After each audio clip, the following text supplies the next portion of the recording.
है। अच्छा अच्छा अच्छा अच्छा अच्छा। वह,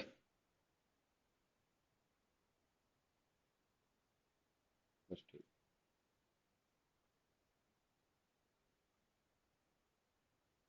वेलकम स्टूडेंट,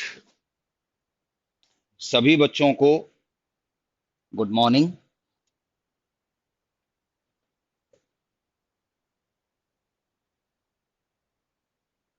नमस्ते।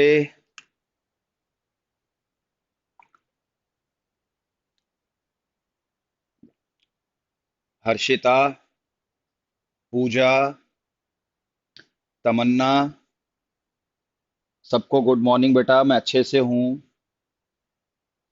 आप लोग बताइए कैसे हो। रोहित, माधव, गुड मॉर्निंग बच्चों। सभी बच्चों को क्लास में वेलकम है।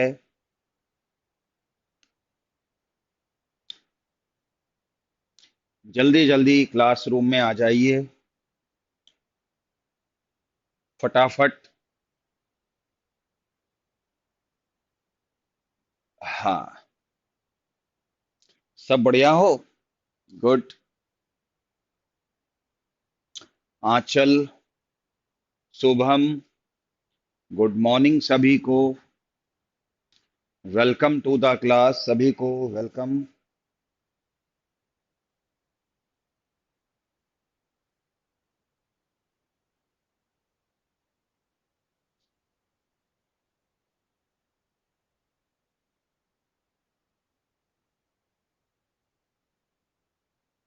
चलिए, हम लोगों ने, अगर आपको याद हो, तो पिछले लेक्चर में ये डिसाइड किया था कि जब तक ब्लॉक केमिस्ट्री चल रही है तो एनसीईआरटी की बुक खोलकर लाइन टू लाइन समझा देते हैं, उसकी रिएक्शन को एक्सप्लेन कर देते हैं, और उससे बाहर का कुछ आना नहीं, ये हम सब जानते हैं। और एस ब्लॉक का चैप्टर चल रहा था, तो इसलिए मैंने अब आपके सामने जो है एस ब्लॉक का जो चैप्टर है उसको मैं खोलूंगा। और वो कहाँ गया, ये।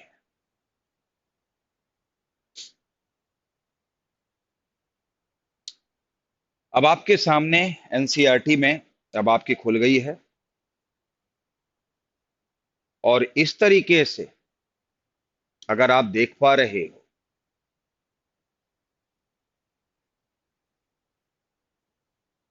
ठीक है। तो हम लोगों ने एल्कली मेटल्स को पढ़ लिया था। ये सारे अमोनिया में रिएक्शन वेक्शन सब बता दी थी मैंने। यूजेस बच्चों को खुद पढ़ने होते हैं। और ऑक्साइड्स हाइड्रोक्साइड्स बता दिया था। ऑक्सो एसिड्स भी आप लोगों को पढ़ा दिया था। और लिथियम का एनॉमलस बिहेवियर तक हम डिस्कशन कर चुके थे। ऐसा कुछ था। अब मुझे आज से कुछ इंपॉर्टेंट कंपाउंड्स पढ़ाने थे, ठीक है। अगर आपको याद हो तो क्या हम लोगों ने यही डिस्कशन किया था, अगर आपको याद हो बेटा।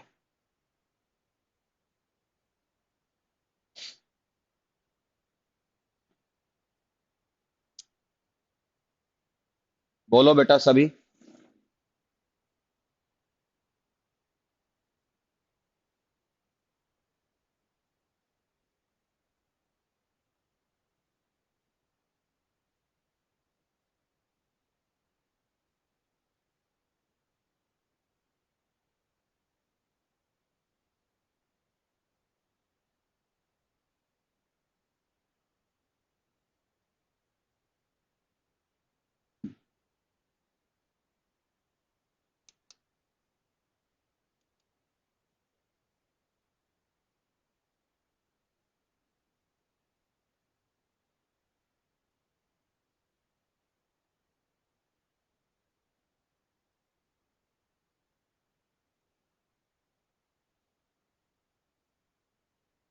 एक मिनट बेटा रुक जाओ।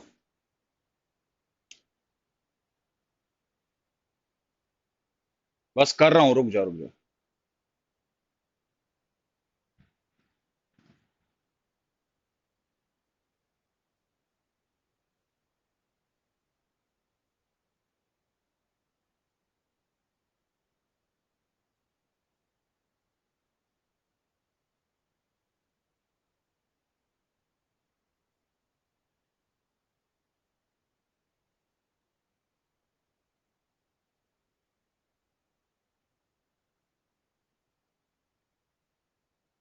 हाँ, मैंने बताया हुआ था।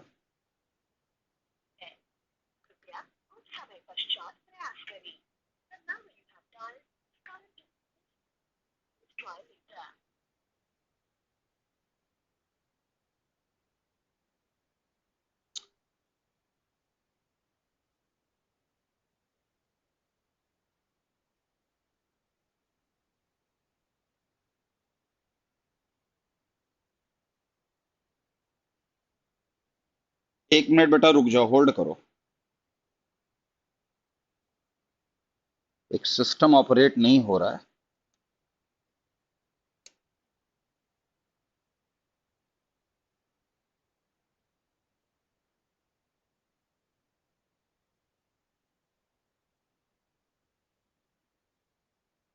अकबर आना। ये पेन नहीं मिल रहा है यार।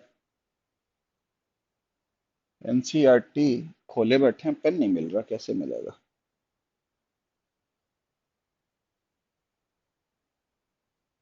अच्छा, ये लेना है। वो तो कोई बात नहीं, बस बस बस।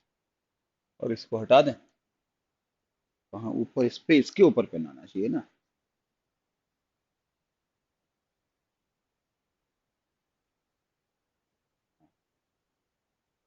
कहाँ आएगा?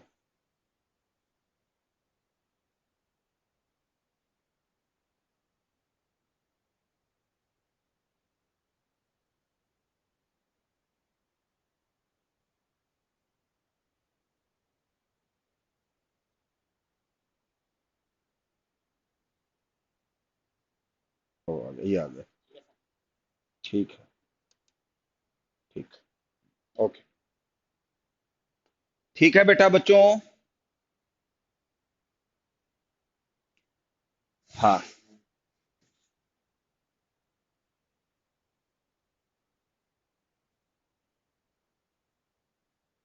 ये बताओ, इतना ही छोटा रखें या पढ़, ये बगल में समझाते हैं जाए? बोलो सारे बच्चे बोलो, अब समझाना शुरू कर रहे हैं। यहां से पढ़ाना शुरू कर रहे हैं बेटा। Some important compounds of sodium. जल्दी बोलो। यहां से पढ़ाना शुरू कर रहे हैं। इतना ही बड़ा रखें या बगल में से समझाते जाएं? बोलो।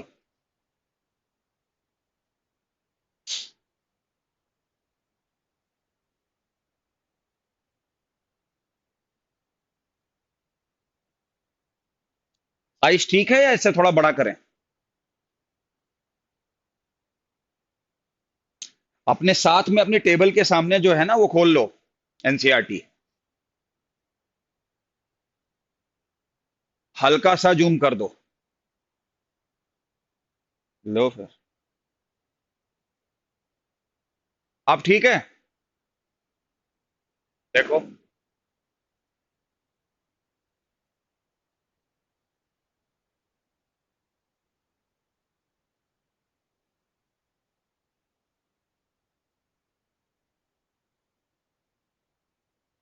चलिए। अब देखो, हम लोग चैप्टर पढ़ रहे थे S block, right? S block में पिछले लेक्चर पे बोर्ड पे जब हम लोगों ने पढ़ाई करी, तो एस ब्लॉक की फिजिकल और केमिकल प्रॉपर्टी एल्कली मेटल्स की पढ़ ली। हमारे सिलेबस में इनके कंपाउंड्स भी हैं, और उन कंपाउंड्स में सबसे पहला नाम आता है सोडियम कार्बोनेट, जिसको हम वॉशिंग सोडा कहते हैं। और इसे हम किस मेथड से बनाते हैं? इसे हम सॉल्वे प्रोसेस से बनाते हैं। सॉल्वे प्रोसेस से बनाते हैं। देखो, अब मैं आपको समझाता हूं। सॉल्वे प्रोसेस से दो चीजें बनती हैं। Na2CO3 भी बनता है और NaHCO3 भी बनता है, दोनों बनते हैं। ये बेकिंग सोडा होता है, खाने वाला सोडा होता है, ये कपड़े धोने वाला सोडा होता है। याद होगा आपको। सॉल्वे प्रोसेस में क्या क्या स्टार्टिंग मटेरियल होना चाहिए आपको पता होना चाहिए। तो एक छोटी सी ट्रिक बताते हैं कि देखो, सॉल्वे का पहला लेटर एस से शुरू होता है। एस का मतलब आपको कोई सॉल्ट लेना पड़ता है और सॉल्ट का मतलब होता है NaCl। बेटा पढ़ लेना अच्छी तरीके से, यही याद करा दूंगा। उसके बाद है O। O का मतलब है अमोनिया। O का मतलब ओमोनिया। ओमोनिया, ओमोनिया नहीं है, अमोनिया, लेकिन ओमोनिया ऐसे लिखते हैं। और L का मतलब है लाइमस्टोन। हम लोग तो नाम में ही ट्रिक बना देते हैं। तो ये हमारे पास तीन चीजें होनी चाहिए, बस सिंपल। अब इनकी केमिस्ट्री कैसे चलती है अभी देख लो। सबसे पहले क्या होता है कि जो अमोनिया होता है वो पानी में टूट करके, नहीं पानी में टूटेगा क्यों, जुड़ करके NH4OH बनाता है। ठीक है, NH4OH बना दिया। रिएक्शन बता रहा हूं आपको। टूटता लाइमस्टोन है और टूट के क्या बनाता है, CaO प्लस CO2। अब अपने को पता है कि CO2 एसिड होता है और अपने को पता है कि अमोनियम हाइड्रोक्साइड बेस होता है और बेस और एसिड एक दूसरे को पसंद करते हैं। तो NH4OH, चलो यहां नहीं लिखते, छोड़ो, आप अपनी कॉपी में देख लो। NH4OH को अगर मैं CO2 में रिएक्शन करा दूं, ये बेस ये एसिड मिलकर अमोनियम बाइकार्बोनेट बना लेते हैं, जो कि एक सॉल्ट है। अब जो अमोनियम बाइकार्बोनेट होता है उसमें हम नमक मिलाते हैं। नमक क्या करता है, NaHSO3 को ले लेता है और साथ में NH4Cl बनता है। बन गया। NaSCO3 क्या होता है, प्रेसिपिटेट होता है, तो प्रेसिपिटेट रिएक्शन बन जाती है। तो ये हमारा कौन सा सोडा बन गया, ये हमारा बन गया बेकिंग सोडा। उसके बाद अगर हम NaSCO3 को हीट कर दें तो बाइकार्बोनेट किस में चला जाता है, कार्बोनेट में। और आपको पता है कि NH2CO3 एक हाइग्रोस्कोपिक सब्सटेंस है, तो ये एटमॉस्फेयर से 10 वाटर लेकर Na2CO3 बना लेता है, नहीं Na2CO3 डॉट 10H2O बना लेता है। और इस तरीके से हमारा ये वॉशिंग सोडा बन गया और पहले क्या बना था, बेकिंग सोडा बन गया। तो आप रिएक्शंस को देख सकते हो, समझ सकते हो। तो बन गया, ये सारी रिएक्शन है। तो ये हमारा सॉल्वे प्रोसेस है, यही लिखा है एनसीईआरटी में, आप पढ़ लेना। लेकिन मैं पहले एक बार चीज समझा रहा हूं, मैं क्या कह रहा था। हाँ देखो, साइंटिस्ट किसी भी चीज को बेकार नहीं जाने देते हैं। आपने देखा कि क्या जो CaCO3 था उसने टूट करके CO2 बनाया और CaO बनाया, राइट, ऐसे ही है ना, सही बात है। CO2 का इस्तेमाल तो आप सभी देख ही रहे हो, है ना। और CaO का इस्तेमाल मैं बताता हूं क्या होता है। देखो, मैं यहां पे CaO का बता देता हूं, आप ये बताओ, इसका तो इस्तेमाल हो गया लेकिन NH4Cl का भी इस्तेमाल नहीं हुआ। तो क्या होता है सॉल्वे प्रोसेस में, मैं यही लिख देता हूं। NH4Cl जो है वो CaO से रिएक्शन करा के CaCl2 बनाता है और साथ में NH4 कुछ समथिंग OH बन जाता है और NH4OH का फिर से बाद में इस्तेमाल हो जाता है। तो मुझे एक बार याद है कि एक बार नीट में क्वेश्चन पूछा गया कि सॉल्वे प्रोसेस का बाई प्रोडक्ट क्या होता है। तो आम स्टूडेंट तो मेन प्रोडक्ट याद रखते हैं कि या तो वॉशिंग सोडा या बेकिंग सोडा, लेकिन उन्होंने पूछ लिया नहीं बाई प्रोडक्ट क्या बनता है। तो बाई प्रोडक्ट में देखो क्या बनता है, NH4OH तो दोबारा यूज हो जाएगी, लेकिन CaCl2 का कोई इस्तेमाल नहीं। इसलिए ध्यान रखिएगा कि सॉल्वे प्रोसेस में बाई प्रोडक्ट जो होता है वो CaCl2 होता है। और एक दूसरा क्वेश्चन, इस मेथड से हम सोडियम कार्बोनेट तो बना सकते हैं, लेकिन पोटेशियम कार्बोनेट नहीं बना सकते। क्यों नहीं बना सकते? पोटेशियम कार्बोनेट के लिए यहां पर मुझे NaCl की जगह पे KCl पास करना पड़ेगा, तो ये बनेगा पोटेशियम बाई कार्बोनेट, और वो प्रेसिपिटेट नहीं होता। और जब तक वो प्रेसिपिटेट नहीं होगा, ये रिएक्शन होगी ही नहीं, तो फिर आगे भी नहीं होगी। तो ध्यान रखिएगा, मैंने आपसे फिर कहा, मेडिकल में गिने चुने हर टॉपिक में 2-3 सवाल बनते हैं, उन्हीं में से कुछ पूछ लिया जाता है। वो आपकी किस्मत माड़ी हो तो बात अलग है, नहीं तो 10 बार में से 9 बार ऐसे ही होता है। ठीक है? क्या सॉल्वे प्रोसेस में पूछेंगे? बताता हूं अब आपको क्या क्या लेते हैं, उसकी ट्रिक बता दी। मेन प्रोडक्ट कौन होता है वो तो यूं भी याद रहता है, बाई प्रोडक्ट कौन होता है ये याद करना है, CaCl2। याद रखो, ये क्वेश्चन है। तीसरा क्वेश्चन, इस मेथड से क्या हम पोटेशियम कार्बोनेट या बाई कार्बोनेट बना सकते हैं? बिल्कुल नहीं बना सकते सर। क्यों नहीं बना सकते? अरे वो प्रेसिपिटेट ही नहीं है, और जब तक प्रेसिपिटेट नहीं बनेगा तो आगे रिएक्शन नहीं होगी। यही 3-4 क्वेश्चन बनते, खत्म हो गया टॉपिक। पढ़ लियो NCERT से। समझ में आया कि नहीं आया? अब अगर मैं इसको थोड़ा बढ़ा दूं तो यही सब लिखा है, इसको आप अपनी लैंग्वेज में लाइन टू लाइन पढ़ लीजिएगा। कोई स्पेशल लाइन होगी तो मैं आपको बता दूंगा, हाँ या ना में जवाब दीजिए। और मैंने आपको पढ़ाई यहां तक पढ़ा दी है। अब यहां यूजेस लिखा है, यूजेस खुद पढ़ो भाई। अब इसके बाद मैं अगले टॉपिक पे जाऊंगा, जिसका नाम क्या है? सोडियम हाइड्रोक्साइड, कास्टिक सोडा बोलते हैं इसको। और ये मैंने आपको समझा दिया है, लेकिन अभी मैंने हटाया नहीं है। बताओ समझ में आया कि नहीं आया? बताओ भाई पहले तो। हो, बोलो भाई, बड़ी गर्मी है भाई, बोलो भाई। वही 3-4 क्वेश्चन है जो बनते हैं। ब्लॉक केमिस्ट्री ऐसे पढ़ लो भाई, सीधी बात है। हाँ, पढ़ा भी देंगे, आपका कॉन्फिडेंस भी आ जाएगा कि यार सर ने पूरी NCERT समझा दी। बस आना यही है। PhD करोगे तो नुकसान में रहोगे, बाकी आपकी मर्जी भाई, बड़े लोग हो आप लोग। हाँ ओके भाई, सब लोग हाँ या ना में जवाब दे दो भाई। हाँ, फॉर्मेलिटी नहीं कर रहा हूं, लेकिन जितना पढ़ाना है उसको अच्छे से समझा रहा हूं। अब इसमें कोई ट्रिक नहीं मिलती है, उसको नोट कर लो, बस आगे आओ।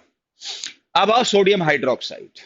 ठीक है, सोडियम हाइड्रोक्साइड के बारे में क्या बात करनी है, देखो ये सब लिखा हुआ है, मैं समझाता हूं। देखो, सोडियम हाइड्रोक्साइड को बनाने का जो मेथड इस्तेमाल होता है, उस मेथड का नाम होता है कास्टनर कैलेनर प्रोसेस। कास्टनर कैलेनर प्रोसेस। तो जब हम कास्टनर कैलेनर प्रोसेस का विषय उठाते हैं, कास्टनर कैलेनर प्रोसेस का विषय उठाते हैं, ये देखो नाम लिखा हुआ है, नीट में तो यही क्वेश्चन बन जाता है कि NaOH को बनाने का जो इंडस्ट्रियल प्रिपरेशन है उसका नाम क्या है। तो नाम याद होना चाहिए। इसमें होता क्या है, इसमें हम मरकरी का इलेक्ट्रोड लेते हैं और NaCl में, एक्वस NaCl में इलेक्ट्रोलिसिस करते हैं। इलेक्ट्रोलिसिस मैं आपको पढ़ा चुका हूं, तो मुझे समझाना आसान होगा। देखो कैसे, NaCl क्या करेगा, Na+ बनाएगा, Cl- बनाएगा। वाटर क्या बनाएगा, H+ और OH- बनाएगा। दोनों प्लस कहां जाएंगे, कैथोड पे। दोनों माइनस कहां जाएंगे, एनोड पे। कैथोड पे क्या होता है, रिडक्शन। एनोड पे क्या होता है, ऑक्सीडेशन। ये तो बताने की जरूरत नहीं है आपको। अगर मेरी ट्रिक याद हो तो Cl- का पहले ऑक्सीडेशन हुआ करता था, इलेक्ट्रोकेमिस्ट्री में बताया था। तो यहां तो कौन सी गैस बन जाएगी, Cl2। डायरेक्ट लिख रहा हूं, पढ़ा दिया है। हाँ, अब H+ में और Na+ में किसका पहले रिडक्शन होना चाहिए, H+ का। लेकिन आपको याद होगा कि अगर मरकरी इलेक्ट्रोड हो, तो मैंने क्लास में बताया था कि मरकरी पे हमेशा मेटल का रिडक्शन होता है, वहां पे एसआरपी, वहां पर स्टैंडर्ड रिडक्शन पोटेंशियल का कॉन्सेप्ट हवा हवाई हो जाता है, फेल हो जाता है, खत्म हो जाता है। याद आया? तो क्या होगा? Na+ का रिडक्शन होता है। रिडक्शन करने के बाद वो Na बनाएगा। Na तुरंत मरकरी में घुल जाएगा, सोडियम अमलगम बना लेगा, और जैसे ही सोडियम अमलगम में आप पानी मिला दोगे, तो ये मिलकर NaOH बना लेंगे। मरकरी पानी से रिएक्ट नहीं करता, वो अलग हो गया, और इस तरीके से NaOH बन गया। यही सब दिया हुआ देख लो, Na+ का रिडक्शन हुआ, सोडियम अमलगम बना, और ये सारा। बताओ समझ में आया? हाँ, इसकी एक ट्रिक बना देते हैं। क्या? याद रखना, कास नमक में करंट पास करके उसको मार दिया होता। आप कहोगे सर ये तो ट्रिक बड़ी भयानक है आपकी, ये तो ट्रिक आपकी बड़ी भयानक है। हाँ, मेरी तो ट्रिक भाई, क्या क्या ट्रिक है? काश नमक में पानी डालकर उसको मार दिया होता। तो ये लैंग्वेज तो मारा पिटाई वाली लैंग्वेज आपको बड़ी पसंद आती है ना? तो कैसे सर, इसका मतलब क्या हुआ?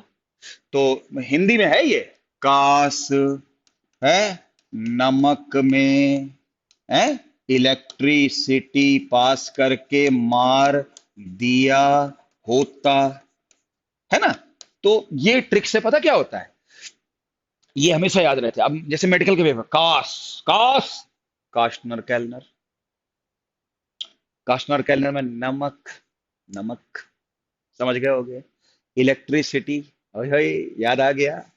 बता, नमक में इलेक्ट्रिसिटी पास करके मार दिया होता, मां से mercury, mercury mercury mercury mercury, होता होता हाइड्रोक्साइड बनेगा।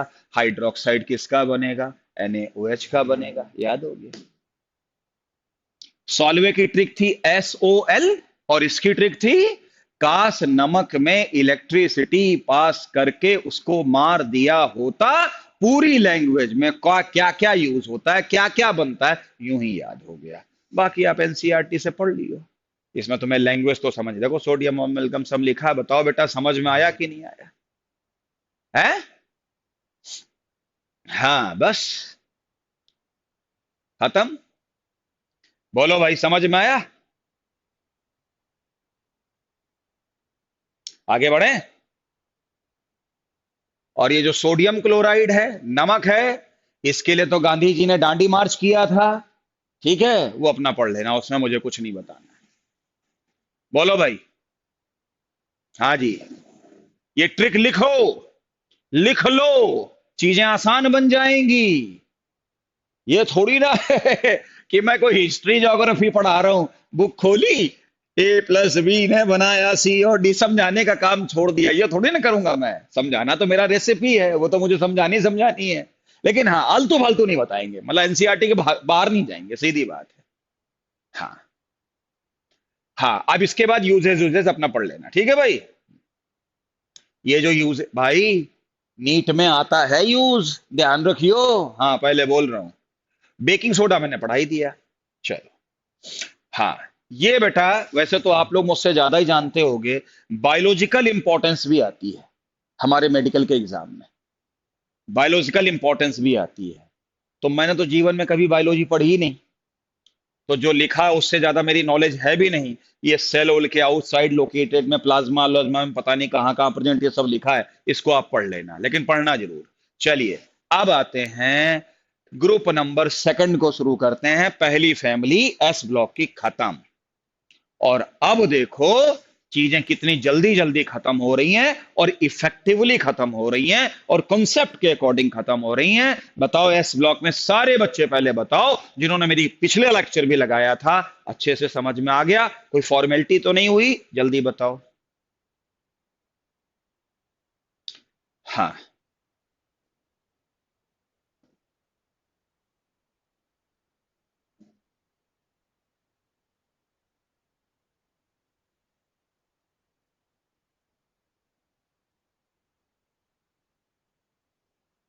हाँ, लेकिन पढ़ लियो एक टू लाइन। हाँ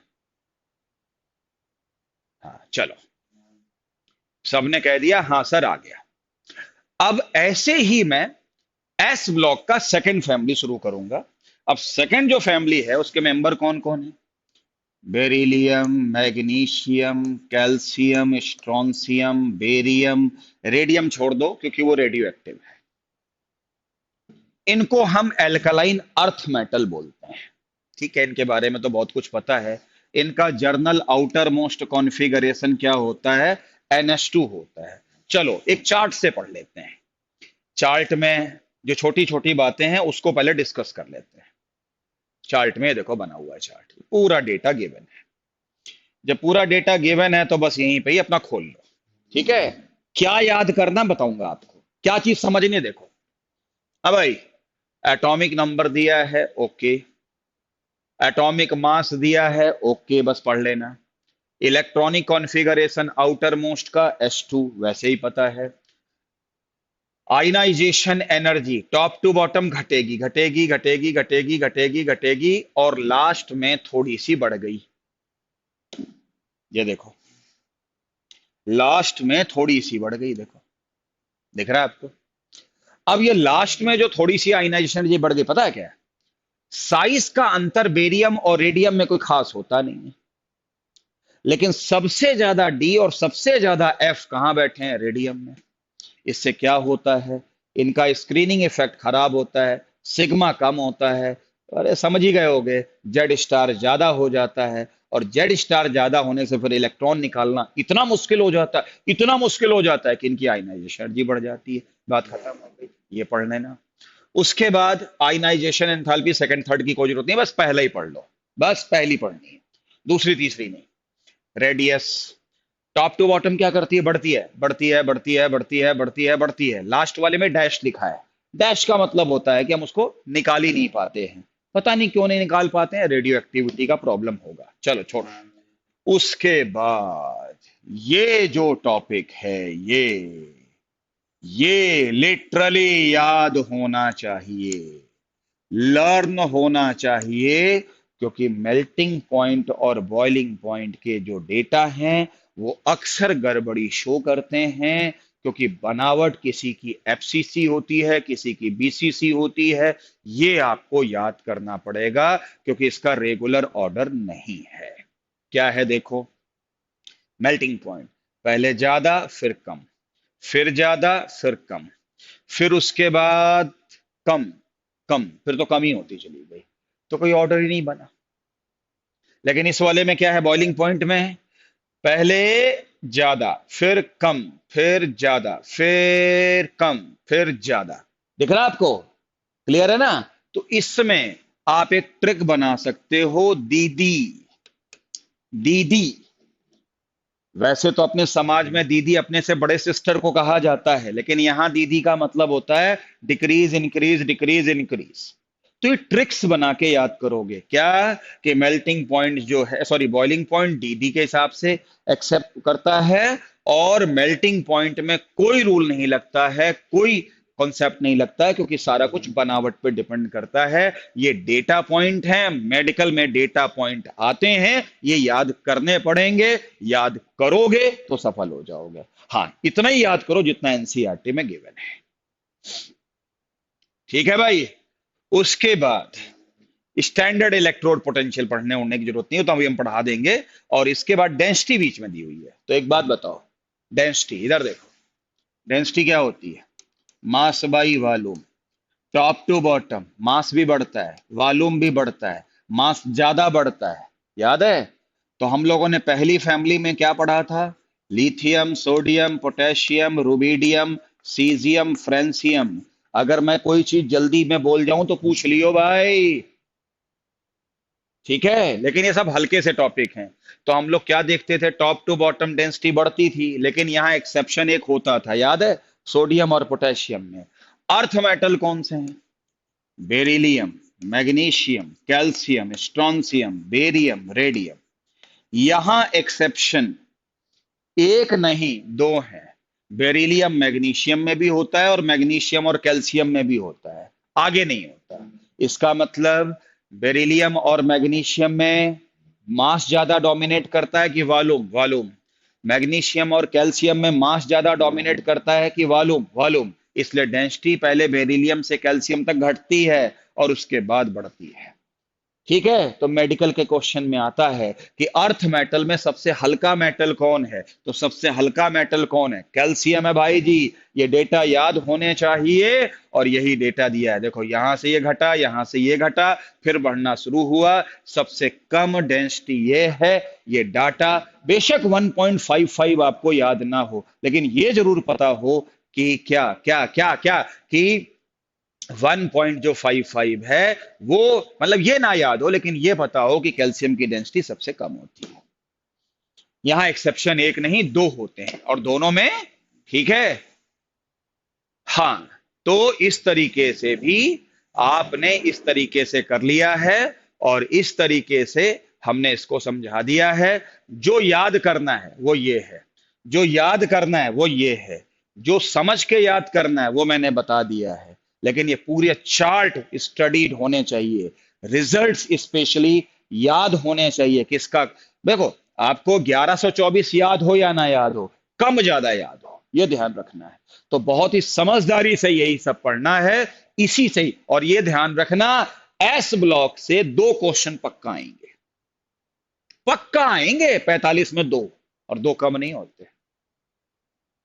और बिल्कुल आसान से क्वेश्चन आएंगे, लेकिन वो सारे डेटा आपको पढ़ा पता होने चाहिए। बोलो भाई, पढ़ लोगे? हाँ या ना में जवाब दो। बोलो भाई, हाँ या ना में जवाब दो। आज ये चैप्टर खत्म करता हूं, शाम को डीपीपी दूंगा। हाइड्रोजन की डीपीपी अपलोड करवा दी थी, बच्चों ने कर भी ली, बच्चों ने पूछ भी ली। अब जिन्होंने नहीं किया है वो कर लेना। बोलो भाई। हाँ जी।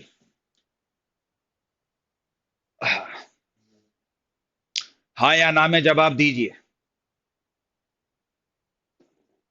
सही है। हाँ। ओके रिपोर्ट, चलो। अब ये जो आयनाइजेशन एनर्जी है, हाँ, हाई ये है, ये मैं थोड़ा सा बता देता हूं। देखो, आयनाइजेशन एनर्जी तो मैंने पढ़ा दी, ये पढ़ा देता हूं। क्या? हाइड्रेशन एंथैल्पीज, यानी किसी भी अर्थ मेटल को पानी में डिसॉल्व करो तो किसमें एनर्जी ज्यादा निकलेगी? सीधी बात है, जिसकी साइज छोटी होगी उसका पानी के साथ में अट्रैक्शन ज्यादा होगा, उसमें एनर्जी ज्यादा निकलेगी। इसमें कौन सी रॉकेट साइंस है? तो सबसे ज्यादा किसकी होगी? बेरिलियम की, क्योंकि साइज सबसे छोटा है। और सबसे कम किसकी होगी? बेरियम की। अच्छी बात है। रेडियम को रेडियो एक्टिविटी की वजह से लिखा नहीं होगा, और जो जितना छोटा है उतना ही पानी को अट्रैक्ट करेगा। तो देखो क्या लिखा है, क्या लिखा है कि इनके जितने भी कंपाउंड्स होते हैं उनकी साइज छोटी होती है, तो पानी के साथ में विशेष एफिनिटी रह के ये हाइड्रेट बनाते हैं। देखो, MgCl2 और CaCl2 में 6 वाटर आते हैं, जबकि NaCl और KCl हाइड्रेट नहीं बनाते हैं। क्यों नहीं बनाते हैं? अरे भाई, उनकी साइज बड़ी है।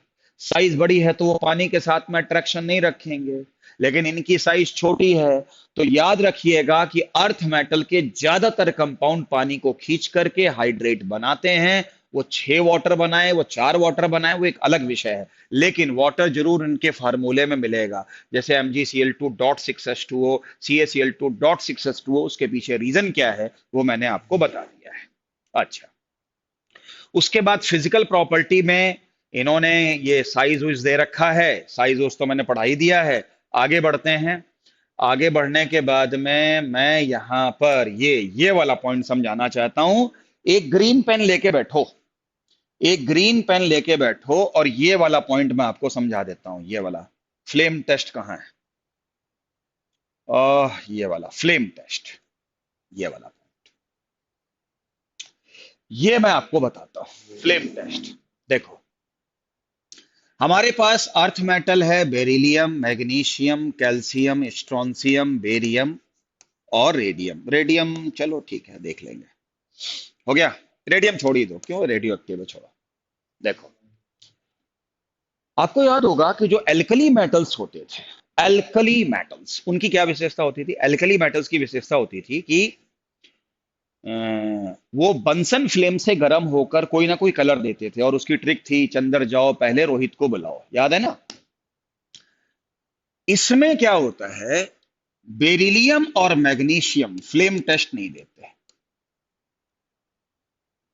फ्लेम टेस्ट नहीं देते, यहां से टेस्ट मिलता है, और उसकी ट्रिक है बीसीए। उसकी ट्रिक क्या है? बीसीए। बी का मतलब क्या हुआ? बी का मतलब हुआ ब्रिक रेड, सी का मतलब हुआ क्रिम्सन रेड, ए का मतलब होता है एप्पल ग्रीन, एप्पल ग्रीन। और इसको याद करने का तरीका क्या है? बीसीए। आपको पता है कि एक कंप्यूटर का कोर्स होता है बीसीए, एमसीए होता है ना? तो बीसीए, तो कंप्यूटर के कोर्स से इसको याद कर लो। अब बेरिलियम और मैग्नीशियम फ्लेम टेस्ट क्यों नहीं दे पाते? अरे भाई बड़ा आसान है यार, जमा हलवा है। क्यों? अरे फ्लेम टेस्ट कब होता है? जब इलेक्ट्रॉन को एनर्जी दो, वो एक्साइट होकर ऊपर चला जाए, वो वापसी करे। इनकी साइज छोटी है, आयनाइजेशन एनर्जी ज्यादा है, इन्होंने इलेक्ट्रॉन को टाइटली बॉन्ड कर रखा है, पकड़ के रखा हुआ है, तो इनका फ्लेम में इतनी ताकत नहीं है कि इलेक्ट्रॉन को एक्साइट करवा सके, और जब एक्साइट नहीं होंगे तो कलर कैसे आएगा?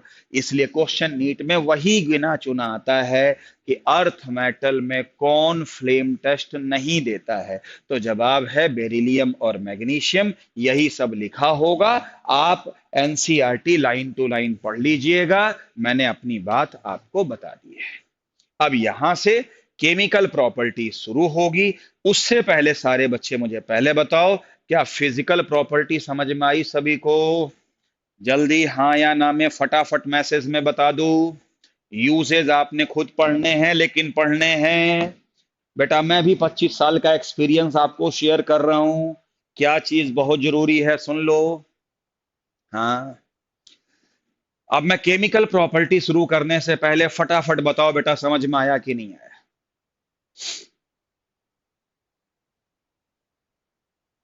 ऐसा नहीं कि आज पढ़ा दिया तो डाउट नहीं, कल डाउट पूछ लेना, मना नहीं कर रहा हूं। डाउट कहीं से पूछ लेना, कोई दिक्कत नहीं है, कोई दिक्कत नहीं है, समस्या ही नहीं वो तो। लेकिन फिर भी आपको सलाह दूंगा कि एनसीईआरटी जरूर पढ़ लेना पूरा पूरा। चलिए, हो गया बेटा? तो यूजेस बच्चों को खुद पढ़ने होते हैं, ठीक है? उसमें कोई अच्छा लगे तो उसमें, अब जैसे ये लिखा हुआ देखो, एयरक्राफ्ट कंस्ट्रक्शन लिखा है, और यही नीट में आ जाएगा कि एयरक्राफ्ट कंस्ट्रक्शन में क्या यूज होता है।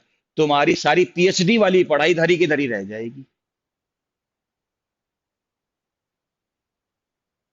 पीएचडी वाली पढ़ाई धरी की धरी रह जाएगी, इसलिए पूरा सिंसियरिटी के साथ में पढ़ना है। हाँ, बिल्कुल। ये लिखा है ना, देखो, एयरक्राफ्ट कंस्ट्रक्शन में कौन यूज होता है? मैग्नीशियम और अल्मोनियम का अलॉय यूज होता है। अब उसमें अब ये तुमने नहीं पढ़ा है, तुमने पीएचडी पूरी कर रखी है, करे जाओ, क्या फर्क पड़ता है? इसलिए ध्यान रखिएगा। चलिए, आओ, अब आते हैं इनकी रिएक्टिविटी, ये वाला, ये तो पहला, ये वाला पहले ये देखो, टुवर्ड्स एयर एंड वाटर।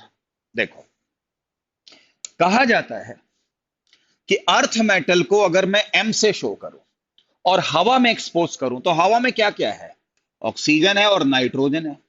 तो जरा एल्कली मेटल्स याद करो, उसमें क्या था? लिथियम ऑक्साइड और नाइट्राइड बनाता था, बाकी सिर्फ ऑक्साइड्स बनाते थे, और पोटेशियम से पेरोक्साइड, और सोडियम से पेरोक्साइड और सुपर ऑक्साइड बनते थे, याद है? यही था ना? अब जरा इनका हाल देखो। इनका हाल ये है कि जो पहला मेंबर है, नहीं, इनका हर मेंबर ऑक्साइड भी बनाएगा और नाइट्राइड भी बनाएगा, ऑक्साइड भी बनाएगा और नाइट्राइड भी बनाएगा, ऑक्साइड भी बनाएगा और नाइट्राइड भी बनाएगा, हर मेंबर। वहां सिर्फ लिथियम बना रहा था, ठीक, ओके। अब जो ऑक्साइड होंगे वो बेसिक होंगे, लेकिन आपको ट्रिक याद है जनाबे अली? उसमें बेरिलियम आता है, उसका ऑक्साइड एम्फोटेरिक है। अब एम्फोटेरिक है तो एसिड के साथ भी सॉल्ट बनाएगा, बेस के साथ भी सॉल्ट बनाएगा, वो भी हो गया, हो गया। और आपको यह बात अच्छे से पता होना चाहिए सर, ये भी समझ में आ गया।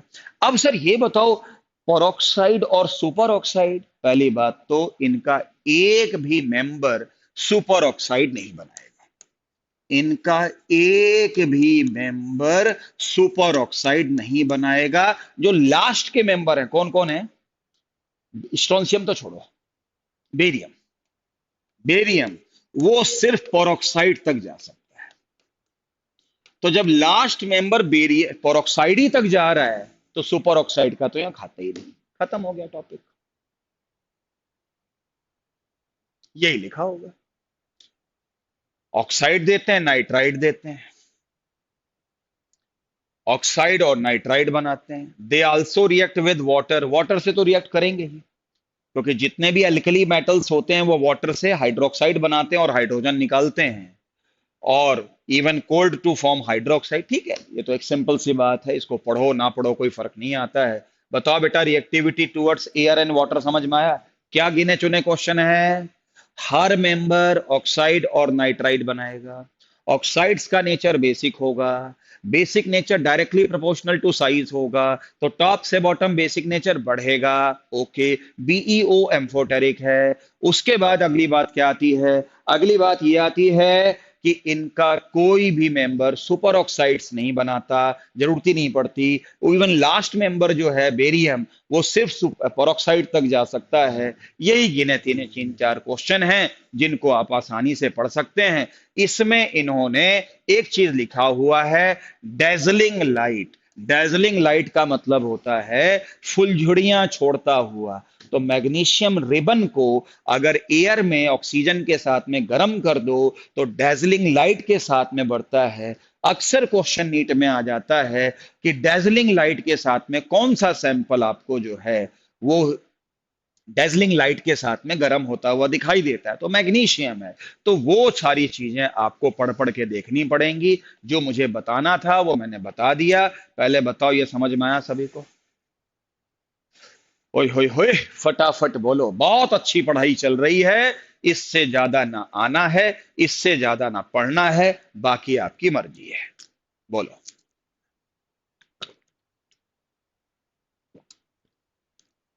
कोई चीज अगर मैं जल्दबाजी में और जल्दी बोल जाऊं तो मुझे टोक दियो भाई। मेरा ऐसा कभी उद्देश्य नहीं रहता कि मैं पढ़ाई फॉर्मेलिटी के तौर पे कराऊं। मेरा एक सिलेबस करने का स्टाइल है, तरीका है। चलिए, हो गया? सबने हाँ हाँ कर दी। अब हाँ हाँ कर दी है तो विश्वास तो करना ही पड़ेगा, क्योंकि भाई आओ, अब आओ, अगला विषय आता है रिएक्शन विद हैलोजन। तो जब हम रिएक्शन विद हैलोजन का विषय उठाते हैं तो देखो, ये है हैलोजन। देखो, अब मैं आपको बताता हूं। देखो, इसमें लिखा है, मैं बताता हूं, जितने भी एल्कली मेटल्स होते हैं उनको हैलोजन दे दो, डायरेक्ट रिएक्शन करके MX2 बनाते हैं, लेकिन वो M कम से कम बेरिलियम नहीं होना चाहिए। यानी बेरिलियम की हैलोजन के साथ में रिएक्शन डायरेक्ट नहीं होती। BeCl2 की डायरेक्ट रिएक्शन नहीं होती है। अच्छी बात है भाई, BeCl2 की डायरेक्ट रिएक्शन नहीं होती, अच्छी बात है। क्यों डायरेक्ट रिएक्शन नहीं करता? भाई बेरिलियम की साइज छोटा है, आयनाइजेशन एनर्जी ज्यादा है, रिएक्टिविटी स्लो है, और इतनी स्लो है कि डायरेक्ट रिएक्शन यहां नहीं हो पाती। ठीक है भाई, तो क्या BeCl2 बनता नहीं है? बनता है। बनाने का तरीका ये होता है, कैसे? BeO लेते हैं, कार्बन लेते हैं, Cl2 लेते हैं, सुपर हीट करते हैं। तो कार्बन को जो है, उस कार्बन के अंदर रिड्यूसिंग नेचर होता है, वो ऑक्सीजन को छीन लेता है और फिर Cl यहां जुड़ जाता है और BeCl2 बन जाता है। तो पता है इसमें दो क्वेश्चन क्या बनते हैं? कौन सा ऐसा अर्थ मेटल है जो हैलोजन के साथ में डायरेक्ट रिएक्ट नहीं करता? आंसर है बेरिलियम। और दूसरा क्वेश्चन पता क्या बनता है नीट में? BeCl2 कैसे बनता है? तो उसमें एक चॉइस दी होगी Be+Cl2, गलत। उसमें एक चॉइस होगी BeO+C+Cl2, ये ठीक है। ये कार्बन ऑक्सीजन छीनेगा और Be+2 पहले बना हुआ है इसमें। इसमें कहां गया? इसमें Be+2 पहले से बना हुआ है और फिर Cl उससे आके जुड़ जाएगा, फिर कोई दिक्कत नहीं। और शायद अगर आपने कभी मेटलर्जी पढ़ी हो, मेटलर्जी वाला चैप्टर जो +2 में, जिसको जैस्मिन कहती है, सर कराओ कराओ कराओ कराओ, उसमें एक चीज एलिंगम डायग्राम आता है। उस डायग्राम में एक चीज बताई जाती है कि कार्बन हर एक को रिड्यूस कर सकता है। तो कार्बन हर एक को रिड्यूस कर सकता है, तो वो तो विषय ही नहीं कि वो रिड्यूस कर पाएगा कि नहीं कर पाएगा। बस हो गया। उसके बाद एक पॉइंट इसमें यह भी लिखा हुआ है, अब नए एनसीईआरटी में लिखा है कि नहीं उसको चेक कर लेना, इससे भी हम BeF2 बना लेते हैं इसको तोड़ करके। तो ये एक बार पढ़ लोगे ना तो यार पता है हर चीज याद नहीं रहती, मैं भी मानता हूं, लेकिन जब पढ़ लेते हैं यार पढ़ा पढ़ा लग रहा है, ये हो सकता है। तो जब तुक्का मारना होता है ना किसी क्वेश्चन में, तुक्का वो काम आता है फिर।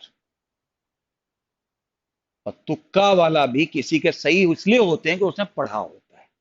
तो ये अब नई एनसीईआरटी में लिखा है कि नहीं लिखा वो देख लेना। ये मेरे पास जो सैंपल है पुराने का है, और पुरानी और अच्छी मानी जाती है, इसलिए मैं पुराना पढ़ा रहा हूं आपको। हाँ बस। उसके बाद reactivity towards hydrogen, all the element except beryllium combined with hydrogen, direct मतलब डायरेक्ट हीटिंग में हाइड्रोजन के साथ में रिएक्शन नहीं हो पाती। तो जब नहीं हो पाती तो कैसे बनाते हैं, तो BeCl2 लेते हैं, लिथियम अल्युमिनियम हाइड्राइड लेते हैं, ये रिड्यूसिंग एजेंट है, वो इसको रिड्यूस करके BeH2 बनाता है। ऐसे ही होगा रिएक्शन। उसके बाद यहां क्या लिखा हुआ है, आगे है रिएक्टिविटी टुवर्ड्स एसिड। अरे यार जितने भी एल्कली मेटल्स होते हैं उनको डाइल्यूट एसिड में डाल दो, हाइड्रोजन गैस निकलेगी, ये तो सिंपल सी बात है। रिड्यूसिंग नेचर सुनो। हाँ अब रिड्यूसिंग एजेंट मैं थोड़ा समझाता हूं आपको। याद है एल्कली मेटल्स बहुत अच्छे रिड्यूसिंग एजेंट थे, ये भी एल्कली मेटल ही हैं, अर्थ मेटल हैं तो क्या हुआ, लेकिन है तो एल्कली मेटल ही, ये भी अच्छे रिड्यूसिंग एजेंट हैं। लेकिन ये उतने अच्छे रिड्यूसिंग एजेंट नहीं है जितने वो थे। क्यों सर, इनकी साइज छोटी है, इनको इलेक्ट्रॉन देने में दिक्कत है। बात समझ में आई। लेकिन आपको याद है वहां एक्सेप्शन क्या होता था, वहां पे होता था क्या एक्सेप्शन होता था, lithium, sodium, potassium, rubidium, caesium. और यहां कौन है, beryllium, magnesium, calcium, strontium, barium. ये था उनमें। याद है आपको जब लिथियम और सीजियम में कंपटीशन हुआ तो किसको बेस्ट रिड्यूसिंग एजेंट होना चाहिए था, सीजियम को। हो कौन गया था, लिथियम। क्या कारण था, याद है। चलो मैं आपसे पूछता हूं क्या कारण था, बताओ, आप बताओ। ज्यादा अच्छा रिड्यूसिंग एजेंट लिथियम क्यों था, क्या मेन कारण था ये बताओ। चलो फटाफट मैसेज बॉक्स में लिखो, देखें आपको याद है कि नहीं याद है।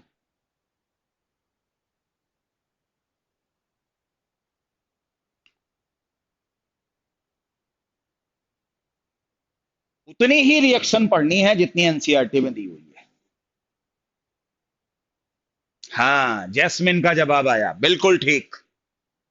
और कोई है जैस्मिन के अलावा,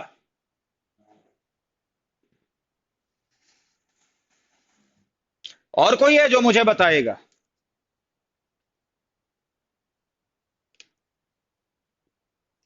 हाँ आचल, बिल्कुल ठीक, बिल्कुल ठीक, बिल्कुल ठीक। एक्सेस हाइड्रेशन एनर्जी, बस एक्सेस हाइड्रेशन एनर्जी की वजह से लिथियम गड़बड़ हो गया था। ठीक, बस आपको ये याद रखना है वो गड़बड़ इसमें तो होती है, इसमें नहीं होती है। इसमें आपके हिसाब से बेस्ट रिड्यूसिंग एजेंट कौन होना चाहिए, ये यही होता है। सर इसमें एक्सेप्शन क्यों नहीं हुआ, अरे सर इनकी साइज तो सभी की छोटी है, तो छोटे में छोटा क्या और बड़ा क्या। इसलिए आपसे पूछा जाए इनमें बेस्ट रिड्यूसिंग एजेंट कौन, लिथियम। इनमें बेस्ट रिड्यूसिंग एजेंट कौन, बेरियम। ध्यान रखना पहले में एक्सेप्शन था, दूसरे में एक्सेप्शन नहीं था। बिल्कुल, खत्म बात।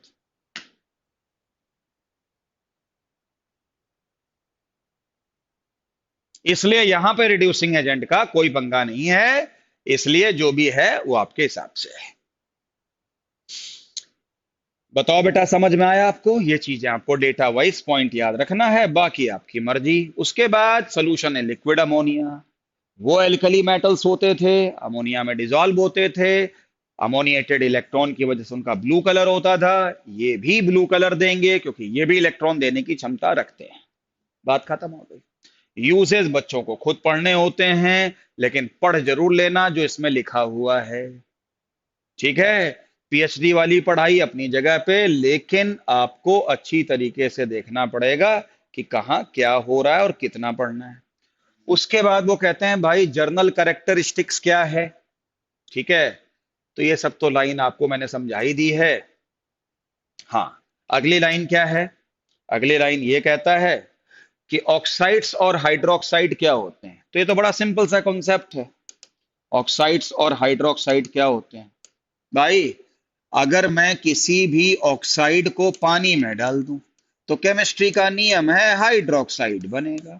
तो बनेगा तो भैया बनेगा, BeOH का होल ट्वाइस बन गया। देखो, और जो नेचर ऑक्साइड का होता है वही हाइड्रोक्साइड का होता है। अगर ये एम्फोटेरिक है तो ये एम्फोटेरिक है, अगर ये स्ट्रॉन्ग बेस है तो ये भी स्ट्रॉन्ग बेस होगा।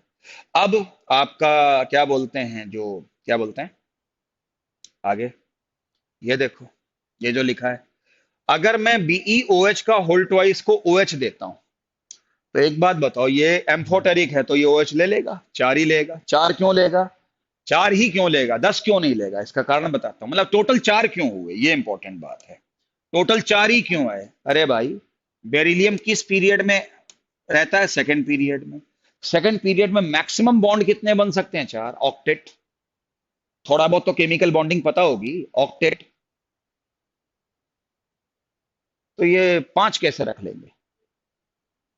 सेकंड ऑर्बिट में S होता है और P होता है, तो टोटल 8 इलेक्ट्रॉन की बैठने की जगह होती है, और एक बॉन्ड में 2 इलेक्ट्रॉन शामिल होते हैं, तो चार ही बॉन्ड मैक्सिमम बन सकते हैं, तो चार ही बने। ठीक है, लेकिन बेरिलियम के नीचे चले जाओ, मैग्नीशियम में, तो हो सकता है वो चार की जगह 6 बना दे, क्योंकि उसके पास में वैकेंट d ऑर्बिटल है। नहीं समझ में आ रहा है क्या? ये टेक्निकल पॉइंट है, आराम से समझे जा सकते हैं। हाँ, मैं BeCl2 के बारे में थोड़ा सा बात करना चाहता हूं। क्या बेटा? कि जो BeCl2 है, जो BeCl2 है, उसके बारे में एक बात कही जाती है। देखो बेटा, BeCl2 के बारे में कहां गया? BeCl2 वेपर स्टेट में मोनोमर के फॉर्म में रहता है। बहुत इंपॉर्टेंट पॉइंट है ये, बहुत बार पूछा गया है, बहुत बार पूछा गया है। और कल से ये एनसीईआरटी पी ब्लॉक की पढ़ के रखनी है, और जो पॉइंट समझ में ना आए उसको अंडरलाइन करना है। और जब मैं पढ़ाना शुरू करूं और अगर वो पॉइंट मैं डिस्कस कर दूं फिर तो कोई दिक्कत ही नहीं, और ना करूं वहीं टोक दियो, sir sir sir sir sir भागो नहीं भागो नहीं भागो नहीं, पहले इसका जवाब दो। और ये वो टॉपिक्स हैं जिनके बारे में मैं कह सकता हूं कि पहले से पढ़ के रखो। मैं फिर भी कल इनके डाउट्स ले लूंगा, पूरा पढ़ के रखना, मुझे कोई जल्दबाजी नहीं सिलेबस की। ठीक है, 2 दिन फालतू पढ़ा देंगे, 4 दिन फालतू पढ़ा देंगे, पढ़ा रहे हैं, क्या बात है, पढ़ाएंगे, उसमें क्या दिक्कत है। हाँ, हाँ, हाँ, तो मैं बता रहा हूं, बड़ा इंपॉर्टेंट क्वेश्चन है BeCl, बड़ा जबरदस्त क्वेश्चन है, बहुत बार नीट में आया हुआ, बहुत बार। BeCl2 एक ऐसा कंपाउंड है जिसमें बेरिलियम की हाइब्रिडाइजेशन स्टेट sp भी होती है, sp2 भी होती है, और sp3 भी होती है। जब ये वेपर स्टेट में होता है तो BeCl2 मोनोमर होता है, और 2 बॉन्ड बनाने की वजह से इसकी हाइब्रिडाइजेशन स्टेट sp होती है। ठीक है, लेकिन जब ये लिक्विड स्टेट में होता है तो ये डाइमर बनाता है। कैसे? ऐसे, ऐसे। इसमें एक Cl इसको कोऑर्डिनेट करता है, एक Cl इसको कोऑर्डिनेट करता है। तो अब बेरिलियम में 3 बॉन्ड बना लिए, तो 3 बॉन्ड बना लिए तो sp2 हो गया हाइब्रिडाइजेशन। और जब ये सॉलिड स्टेट में आता है तो ये पॉलीमर के रूप में रहता है, मतलब ये डाइमर और भी आ जाते हैं, ये बॉन्डिंग और उधर हो जाती है, तो अब बेरिलियम 4 बॉन्ड बना सकता है, 4 से ज्यादा बना भी नहीं सकता। तो जब 4 बॉन्ड बना लेगा तो हाइब्रिडाइजेशन स्टेट sp3 होगा। तो ये क्वेश्चन हमारे नीट के एग्जाम में खूब आया है, खूब आया है कि BeCl2 वेपर स्टेट में कौन सी हाइब्रिडाइजेशन देता है? sp। लिक्विड में कौन सा देता है? sp2। और सॉलिड में क्या देता है? वो पॉलीमर के रूप में रहता है और वो हाइब्रिडाइजेशन स्टेट sp3 देता है। और ये देखो दिया हुआ, देखो यहाँ बेरिलियम में 4 बॉन्ड बनाए, 1 2 3 4, और 4 में तो sp3 होगा। आ गया होगा समझ में भाई? इसके बाद, हाँ, हाइड्रेट वाला मैंने बता ही दिया। हाँ, एक बड़ी इंपॉर्टेंट चीज है, ये देखो, मैं यहां से इसको ग्रीन पेन लगा लेना निशान, ये वाला, गलती हो गई, गलती हो गई, ये वाला, ये निशान लगाओ, बताता हूं क्या लगा है।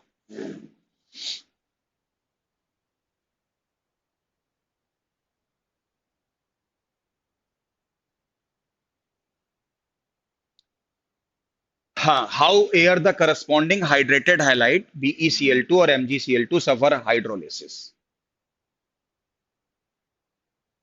ये बहुत इंपॉर्टेंट पॉइंट है,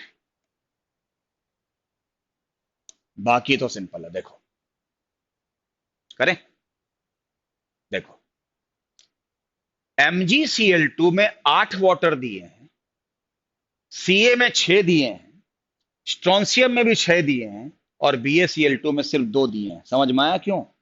साइज बढ़ने से वाटर लेने की क्षमता कम हो जाती है। अच्छी बात है, ओके। अब मेरी बात सुन बेटा, इधर देखो, BaCl2.2H2O का फार्मूला है, राइट? बहुत ध्यान से पढ़ना, BaCl2.2H2O, ये हाइड्रस है। मैं इसको एनहाइड्रस बनाना चाहता हूं, हीट कर दो, BaCl2, पानी अलग। लेकिन मैंने देखा उसमें 9 ये निशान लगा रखा है। आपके पास अगर ग्रीन पेन हो ना, बस उससे निशान लगा लो, खूब आता है क्वेश्चन। लेकिन बेटा पता क्या होता है, अगर BeCl2.8H2O को अगर मैं सिंपल गर्म करूं, तो मुझे यहां क्या मिल रहा था? BeCl2 ना, तो मुझे यहां मिलना चाहिए था BeCl2, नहीं, यहां मुझे BeO मिलता है। बताऊं क्यों? जब मैं इसको गर्म करता हूं तो पानी निकलता है, और पानी की अमाउंट खूब होती है, और इनका पानी के साथ में जो मोह माया है वो बहुत ज्यादा है। बेरिलियम की भी और मैग्नीशियम को भी। कहते नहीं है कि मैं किसी को दूर जाने नहीं दूंगा जिससे मुझे बहुत प्यार है। तो इनकी बेरिलियम और मैग्नीशियम की पानी के साथ में खूब तगड़ी दोस्ती है। तो जब मैं गर्म करके उसको पानी को फेंक रहा होता हूं, ये पानी से रिएक्ट कर जाते हैं, बोले तुमको जाने नहीं देंगे, और पानी से रिएक्ट करके अपने ऑक्साइड्स बना लेते हैं या हाइड्रोक्साइड्स बना लेते हैं। ये लिखा हुआ देखो, beryllium and magnesium on heating suffer hydrolysis. और जब पानी रिएक्ट करने लगता है तो केमिस्ट्री में उस प्रोसेस को हम हाइड्रोलिसिस कहते हैं। पर बाकी क्यों नहीं करते? बाकियों की उतनी दोस्ती पानी से नहीं है लेकिन उतनी नहीं है। तो मैं अगर गर्म करके पानी निकाल रहा हूं, कहेंगे जाओ भाई कोई बात नहीं। तो पता है क्वेश्चन नीट में क्या बनता है? कौन सी डिहाइड्रेशन रिएक्शन सही है या कौन सी गलत है, यह पूछा जाता है। तो अगर BaCl2.2H2O को गर्म करके BaCl2 बना दिया है, वो तो है ठीक। लेकिन BeCl2 8H2O को गर्म करके BeCl2 बना दिया है, वो गलत, क्योंकि वो हाइड्रोलिसिस कर जाएंगे, वो रिएक्ट कर जाएंगे। तो जितने भी छोटे बंदे होते हैं वो पानी को अलग नहीं होने देते हैं, और अगर आप अलग करते भी हो तो वो उससे रिएक्ट करके हाइड्रोलिसिस कर लेते हैं। ये नियम हर जगह ब्लॉक केमिस्ट्री में लगेगा, यही नहीं आगे भी पी ब्लॉक में भी लगेगा। बोलो समझ में आ भाई?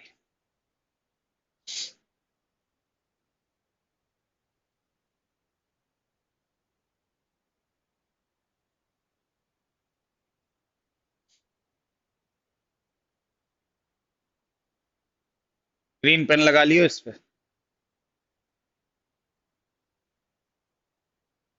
आगे एक इंफॉर्मेशन दे रखी है कि फ्लोराइड्स लेस सॉलेबल होते हैं, भाई फ्लोराइड्स अगर लेस सॉल्युबल हैं तो उनकी लैटिस एनर्जी ज्यादा होगी। जल्दी बोलो,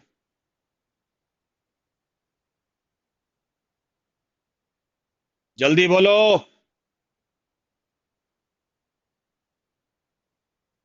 समझ में आया है तो बता दो, नहीं समझ में आया है तो बता दो भाई मेरे, लेकिन बता जरूर दो, जिससे मुझे लगे कि मैं इंसानों को पढ़ा रहा हूं। सीधी बात है, सीधा कॉन्सेप्ट याद रखो।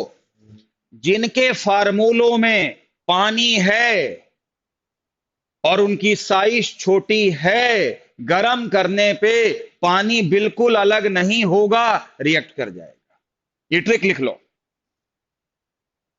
हाँ, बस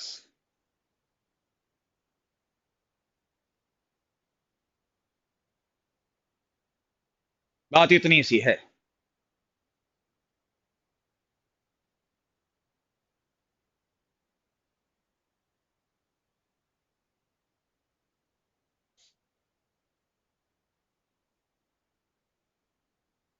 ठीक है भाई, अच्छी बात है, समझ में आ गया है तो अब आओ।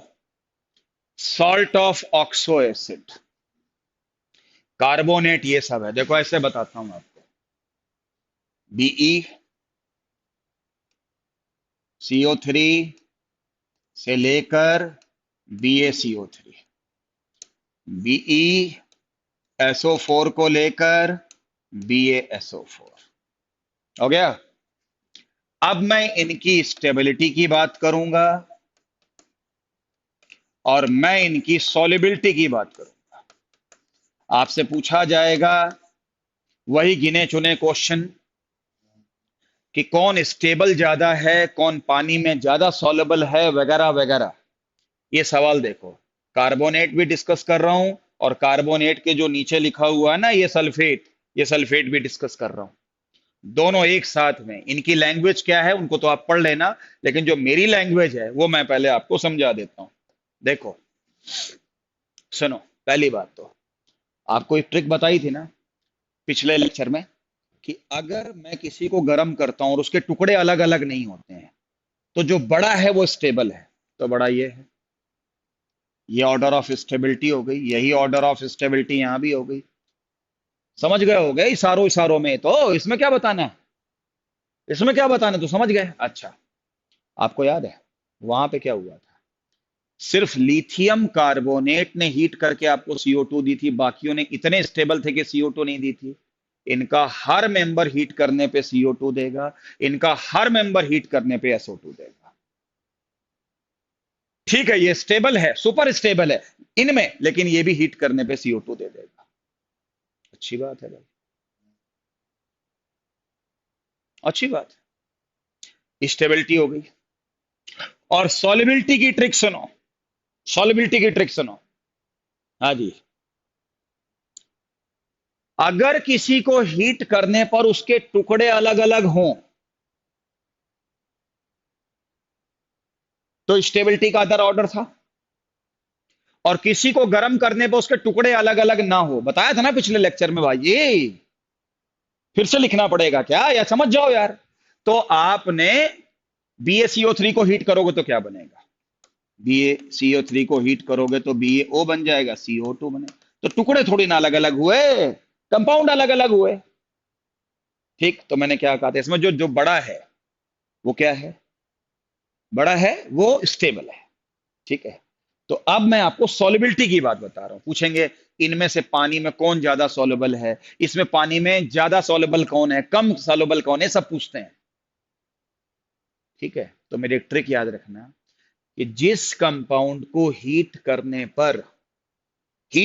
पर अगर उसके टुकड़े बिल्कुल अलग अलग ना हो, तो जो बड़ा वाला है वो स्टेबल है, लेकिन जो छोटा वाला है वो ज्यादा सॉल्युबल है। क्या बोला, क्या बोला ट्रिक में, क्या बोला, क्या बोला, क्या बोला ट्रिक में, लिख लो। क्या?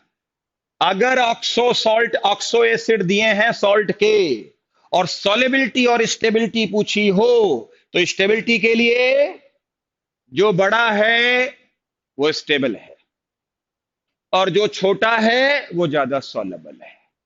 बस खत्म, पढ़ लो अपने जाके।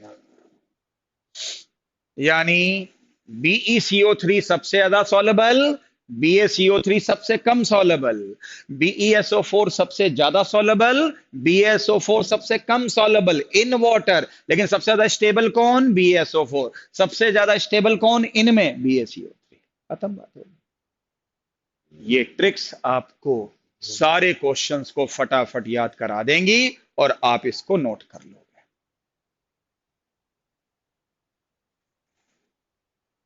हाँ, जब किसी भी कंपाउंड को हीट करने पर उसके टुकड़े बिल्कुल अलग अलग ना हो, तो जो बड़ा है वो स्टेबल है लेकिन वो कम सॉलेबल है, लेकिन जो छोटा है वो कम स्टेबल है लेकिन वो ज्यादा सॉलेबल है। खत्म खत्म खत्म खत्म खत्म, सारे पॉइंट्स हो गए। बोलो।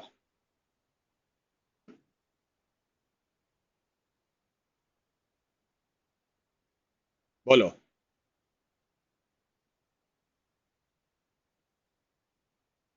अब बोलो। मैंने बिना कहे 2-3 बार आपको रिपीट कर दिया है।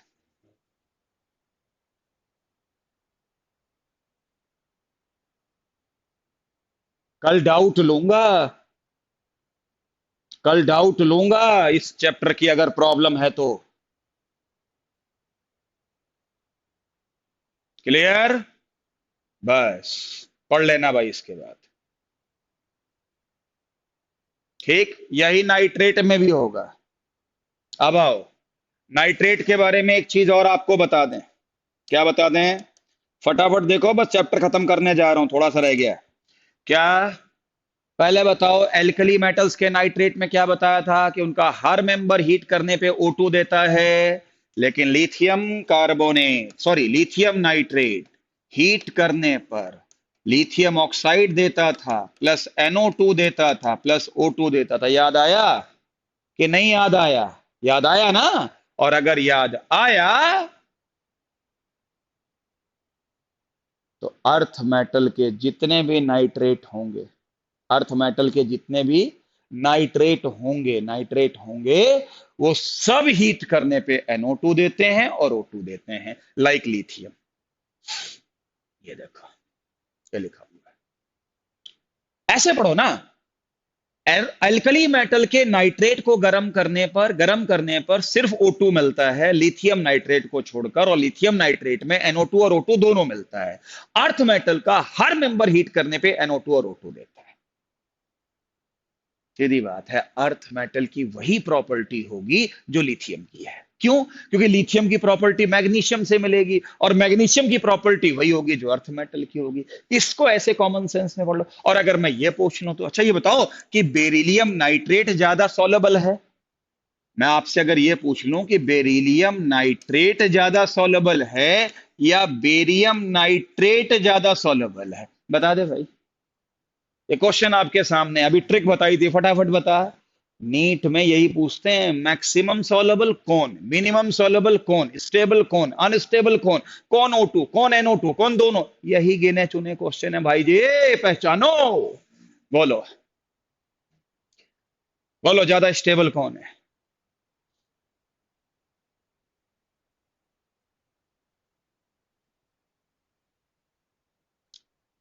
आज तो बड़ा मजा आ रहा है, बहुत सही तरीके से टारगेट बेस्ड पढ़ाई हो रही है ना, बड़ा अच्छा लग रहा है।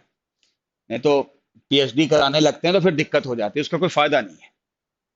हाँ, जैस्मिन ने बता दिया कि सबसे ज्यादा सॉलेबल कौन, सबसे ज्यादा कौन? तमन्ना, बिल्कुल ठीक। क्योंकि हीट करेंगे तो एलिमेंट अलग होंगे नहीं, तो जो छोटा है वो अनस्टेबल है लेकिन वो ज्यादा सॉलेबल है। बस, बिल्कुल ठीक, बिल्कुल ठीक, बिल्कुल ठीक। हो गया, कमाल हो गया, कमाल हो गया, सारे क्वेश्चन सॉल्व हो गए। एक आध एक्सेप्शन आएंगे, वो देखते हैं तुम कल पूछते हो कि नहीं पूछते मेरे से। चलिए, अब इसके बाद डायगोनल रिलेशनशिप आप पढ़ लेना, बेरिलियम की एल्युमिनियम के साथ में होती है, वो सारा कंपैरिजन दे रखा है, वगैरह वगैरह। ठीक है। और एनोमलस बिहेवियर बेरिलियम का होता ही है, पहला मेंबर हमेशा गड़बड़ प्रॉपर्टी शो करता ही करता है। उसके पीछे कारण भी आपको पता है कि साइज छोटा और ये सब होना है। ये आपका काम है स्टडी करना। मैं डाउट्स लूंगा अगर आपको समझ में नहीं आएगा। अब इनके कुछ कंपाउंड्स हैं, जमा हलवा कंपाउंड है, इनके कंपाउंड्स को लेकर मैं आज का चैप्टर खत्म करता हूं, कल डाउट लेंगे। अब इस तरीके से ध्यान से देखो इस जगह पे। हाँ ठीक है, हाँ बिल्कुल ठीक, बिल्कुल आर्यन ढिल्लो, बिल्कुल ठीक कह रहे हो, बिल्कुल सही कह रहे हो, बिल्कुल सही कह रहे हो। बस ये 2 मिनट का काम है, मैं फटाफट बता दूं। देखो भाई, भाई इनके जितने भी कंपाउंड्स हैं, कैल्शियम के कार्बोनेट हैं, ये सारा कुछ है भाई। पढ़ लो सिलेबस को, जल्दी खत्म करो सिलेबस को, ठीक है। हाँ थोड़ी आदत बनाओ। हाँ ठीक है भाई। शुभम आपका भी सही है, आपका भी सही है। जमा ठीक है भाई, बिल्कुल ठीक है।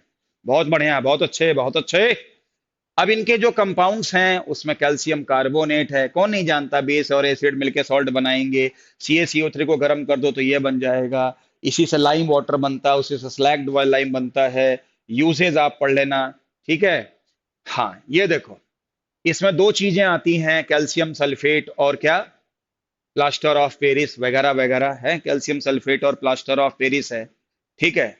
लेकिन कैल्शियम सल्फेट और प्लास्टर ऑफ पेरिस भी है। चलो इसको तो देखो, इसको तो बताना पड़ेगा थोड़ा सा। ये देखो आप,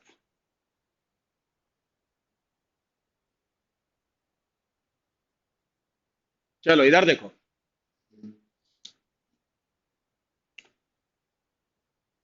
चलो फिर एक काम करते हैं, आपका भी 11 बजे टेस्ट होगा ना, है ना। इस पे मेरे दिमाग में एक ट्रिक घूम रही है। वो ट्रिक बताने के लिए एक थोड़ी सी ट्रिक है, उसके लिए मुझे थोड़ा समय चाहिए, और अभी हम लास्ट में बताएंगे।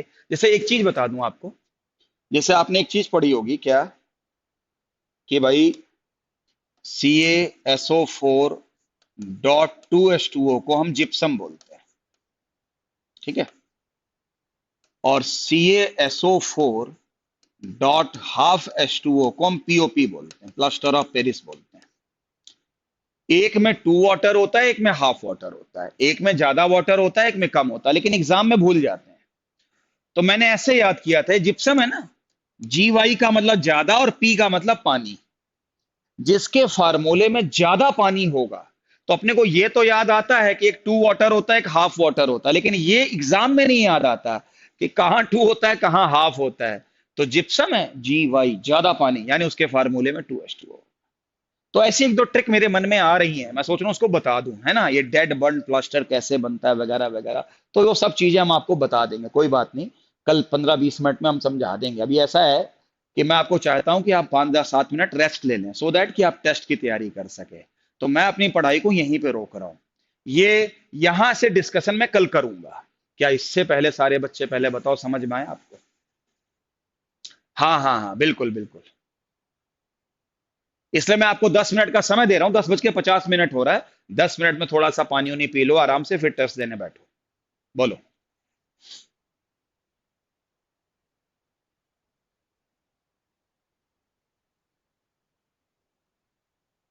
ठीक है भाई।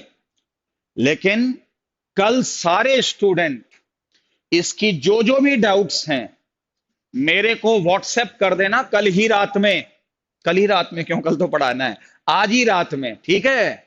जिससे कि मैं आपको क्लास में सारी चीजें एक्सप्लेन कर दूं, अगर कोई चीज मैंने जल्दबाजी में बता दी है तो। ठीक है, चलिए। Okay okay okay okay.